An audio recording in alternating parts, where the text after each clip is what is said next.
মন খারাপ করবে না, সব ব্যবস্থা আছে, একটা চাকরি পেলেই হবে, মনে থাকবে। ব্যাস, চলো এবার তাহলে তোমরা বলো যে তার পুত্রের নাম তাহলে কি বলেছো তোমরা? রাহুল। একদম ঠিক বলেছো, বাহ অসাধারণ। এবার তাহলে তোমরা চট করে বলো যে সবাইকে একবার করে ধরি, হ্যাঁ কি কি ধরলাম মনে রাখবে, পুরো অ্যাটেনশন থাকবে, একবার শুনবে একবারই মুখস্থ হয়ে যাবে। তাহলে এবার বলো, অজয় বলবে।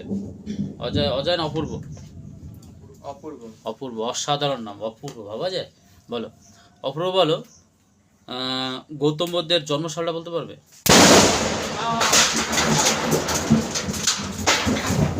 টিনের উপরে পড়ছে, গাছে পড়েছে।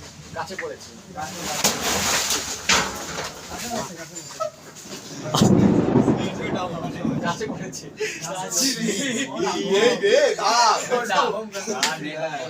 ডেট অফ করে দাও।